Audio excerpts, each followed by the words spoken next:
मेरे जीवन का एक गहरा अनुभव है। उस अनुभव को मैं एक साथ यहाँ पर संकलित करता हूँ। हमारा देश विभिन्न धर्मों संस्कृतियों का मिला जुला एक प्रत्यक्ष उदाहरण है। यहाँ पर आप बहुत कुछ जान सकते हैं, सीख सकते हैं। आप यहाँ की संस्कृति में जी सकते हैं। आप अगर सही रूप में यहाँ की संस्कृति को अपनाते हैं तो पूरी विश्व को एक कल्याणकारी व्यवस्था दे सकते हैं। मैं उस शोध कार्य से बहुत लंबे समय से लगा रहा हूँ। हालांकि 2010 तक मैं अत्यंत तनाव में ग्रस्त था जब मैं इंजीनियरिंग कॉलेज का टीचर हुआ करता था। परंतु एकाएक बाबा रामदेव के आंदोलन कांग्रेस हटाओ से मेरे जीवन की दिशा चेंज हुई और मैं पतंजलि योगपीठ आ गया। उसके बाद जो शोध कार्य शुरू हुआ, मैंने धर्मों का अध्ययन किया, संस्कृतियों का अध्ययन किया, विभिन्न संगठनों से जुड़ा रहा और उसके बाद जो हमारी एक सोच बनी है, उस सोच को मैं यहाँ पर स्थापित करता हूँ। आप भी इस पर विचार करें। मुझे तो लगता है हमारे यहाँ के धर्म बहुत ही रिच हैं और इनसे कुछ न कुछ लिया जा सकता है। हालांकि जो भारत में बातचीत चल रही है यूसीसी, यूनिवर्सल सिविल कोड की, अगर हम इन सभी संस्कृतियों का समन्वय कर लें तो बहुत ही अच्छा होगा। वैसे भारत का संविधान लिखा भी ऐसे ही गया है, लेकिन किसी व्यक्ति ने उस पर काम नहीं किया। सभी धर्मों के जो कर्ता धर्ता लोग थे वो अपने धर्म को प्रमुखता देने की कोशिश करते रहे। उन सबका ज्ञान किताबी ज्ञान था। वास्तव में कोई अपने धर्म में गया ही नहीं। कल मैं त्रिरत्न महासभा, जो बौद्धों की महासभा है, संडे को मैं उसमें था। वहाँ पर जाकर मुझे अत्यंत पीड़ा हुई। वहाँ पर सिर्फ लोगों को तोता बनाया जा रहा है, जबकि भगवान बुद्ध ने ऐसा नहीं कहा था। इस तरह से मैं हर संगठन की सच्चाइयों को बड़े निकट से जानता हूँ। किसी में कुछ अच्छा है, किसी में कुछ अच्छा है, कहीं पर कुछ बुराइयाँ हैं, किसी में कुछ बुराइयाँ हैं। इसलिए किसी भी संगठन को पूर्ण रूप में स्वीकार नहीं किया जा सकता है। उसका सम्मिलित रूप में हम उसकी जो अच्छी चीज़ें हैं उनको लें। हमारे जो एक संत रहे कबीर, उन्होंने कहा भी है, साधु ऐसा चाहिए जैसा सूप स्वभाव, सार सार को गही रहे तो था देवड़ा। अर्थात जहाँ जो अच्छा मिले उसको ले लेना चाहिए। मैं इनकी उस वाणी को सजोते हुए यहाँ पर एक लेख प्रस्तुत कर रहा हूँ। आप इससे सुने और इसका लाभ उठाएं, धारण करें, सबका मंगल होगा। इसी अपेक्षा के साथ मैं इसका मशीन के माध्यम से ऑडियो वाचन शुरू करता हूं। भारत की जीवित संस्कृति, हर समुदाय से एक सबक। धर्म चक्र कल्याण मित्र संगठन, म्यापुर, शाहाबाद, हरदोई, उत्तर प्रदेश। महासचिव अधिवक्ता कमलेश कुमार मित्रा। संपर्क 9,33,51,22,064। प्रेस विज्ञप्ति। संगठनिक संदेश दिनांक 6 नवंबर 2025। भारत वह अनूठा देश है जहां सहस्राब्दियों की सभ्यताएं एक दूसरे के साथ सांस लेती हैं।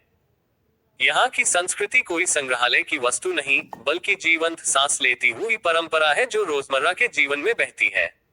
हर धर्म, हर समुदाय ने अपने अपने तरीके से इस धरती को समृद्ध किया है।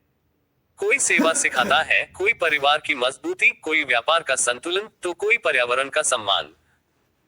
धर्म चक्र कल्याण मित्र संगठन के माध्यम से हम इन 7 जीवित सबकों को साझा कर रहे हैं। और हाँ, आखिरी वाला हंसी मजाक में ही सही, लेकिन सबक भी देता है। ये लेख भारत की विविधता में निहित एकता और शिक्षा का प्रतीक है, जो सभी नागरिकों को प्रेरित करे। 1. लंगर व्यवस्था, सिखों से सीखे सेवा और समानता। पंजाब के सुनहरे खेतों से निकली सिख परंपरा का लंगर विश्व की सबसे बड़ी सामुदायिक रसोई है। गुरुद्वारे में अमीर गरीब, हिंदू मुस्लिम, सिख ईसाई सब एक पंक्ति में बैठते हैं। एक ही थाली, एक ही भोजन। ये केवल भोजन नहीं, सामाजिक समानता का घोषणा पत्र है। जीवित सबक। भोजन बांटने से पहले अधिकार पूछने की जरूरत नहीं। सेवा में कोई ऊंच नीच नहीं। सामुदायिक रसोई आज भी कोविड काल में लाखों भूखों को खिलाती रही।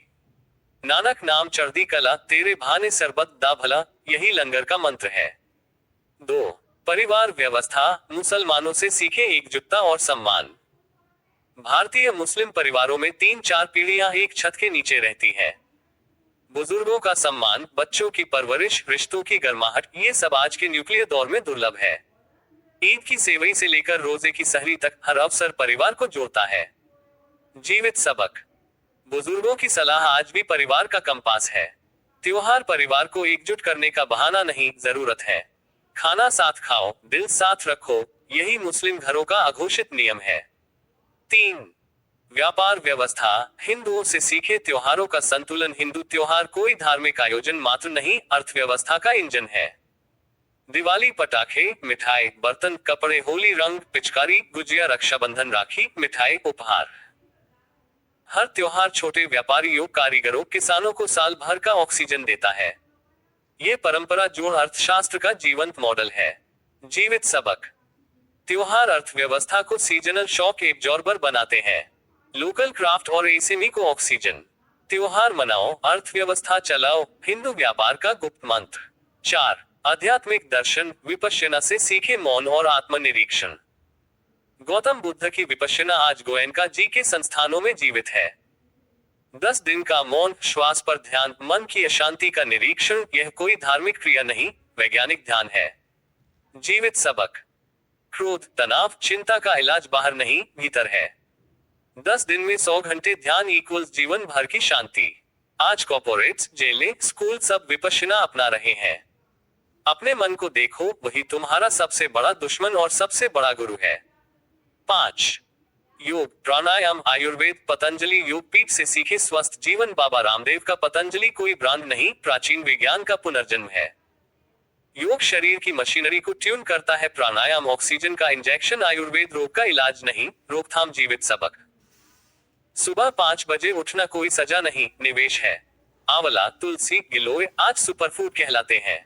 स्वस्थ शरीर में ही स्वस्थ समाज बसता है। 6. पर्यावरण संरक्षण, आर्य समाज से सीखे विशुद्धता। स्वामी दयानंद सरस्वती का आर्य समाज वेदों की ओर लौटा और प्रकृति को देवता माना। यज्ञ वायु शुद्धि का प्राचीन तरीका। वृक्ष पूजन, पर्यावरण संरक्षण का धार्मिक कवच। जल संरक्षण, आपह देवता का सिद्धांत। जीवित सबक। पर्यावरण बचाना कोई आधुनिक मुद्दा नहीं, वेदों का आदेश है। यज्ञ आज भी ऑक्सीजन बढ़ाता है, वैज्ञानिक शोध साबित कर चुके हैं। पृथ्वी माता नहीं, माता समान है, उसे पूजो, बचाओ। 7.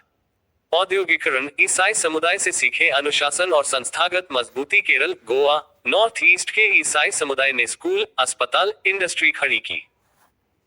मिशनरी स्कूल, अनुशासन, अंग्रेजी, स्किल, ईसाई अस्पताल, सेवा, जोड़, प्रोफेशनलिज्म, उद्योग, टाइम, क्वालिटी, ट्रेनिंग। जीवित सबक।